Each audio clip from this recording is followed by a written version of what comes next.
सर्वसामान्यांच्या हक्काचा आवाज जागर जनस्थान। मूर्तिजापूर शहरातील जुनी वस्ती परिसरातील सुभाष दूध डेअरीची शाखा ते सकाळी व सायंकाळी मोठ्या प्रमाणात नागरिकांची गर्दी असते। या ठिकाणी 16 जानेवारी रोजी सायंकाळी 7 वाजेच्या सुमारास दूध डेअरीत काम करणाऱ्या विशाल शरद पवार नामक 18 वर्षीय युवकास आरोपी अब्दुल जफर अब्दुल अनान या 32 वर्षीय युवकाने क्षुल्लक कारणावरून लोखंडी रॉडने मारहाण करून जखमी केल्याची घटना समोर आली आहे आणि हा सर्व प्रकार सीसीटीव्ही फुटेजमध्ये कैद झाला आहे। मारहाण करण्याचे निमित्त मात्र मला आधी दूध का नाही दिले, मी कोण आहे ओळखत नाही का, एवढेच होते। या घटनेमुळे मात्र व्यापारी वर्गात मोठी भीती निर्माण झाली। शहरात गेल्या काही दिवसापासून रस्त्याने चालणाऱ्या महिलांच्या गळ्यातील दागिने हिसकावणे, मोबाईल चोरी, घरफोडी, व्यापाऱ्यांना धमकवीत मारहाणी अशा विविध घटना घडल्याने नागरिक व व्यापारी वर्ग असुरक्षित असल्याचे बोलले जात आहे।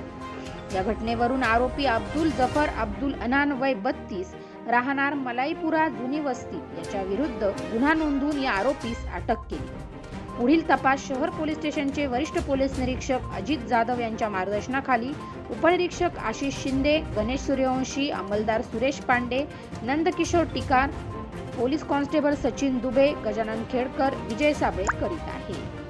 जागर जनस्थान करता कॅमेरामन अमय आगळेकर सह ब्युरो चीफ प्रतीक कुरेकर, मूर्तिजापूर, अकोला। प्रशासनाला काय सांगाल नेमकी आपल्या देवीच्या एका शाखेमध्ये आज घटना घडलेली आहे काही दिवसांपूर्वी, काय नेमकी घटना होती? काही दिवसांपूर्वी कालच ती घटना घडलेली आहे। काल वस्तीची जी शाखा आहे सुभाष दूध डेअरीची, तिथं काम करणारे कर्मचाऱ्यावर रॉड घेऊन तिच्या सफर म्हणून या गुन्हेगारी प्रवृत्तीचा आहे त्यांना अंदर घुसून दुकानात शिरून हल्ला केला आणि तिथं नासधूस करण्याचा प्रयत्न केला, परंतु उपस्थित जमाव आणि तिथं असलेले आपले मेजर इरफान शेख वस्तीवर असताना त्याच्या लक्षात आलं तर ताबडतोब पोहोचले।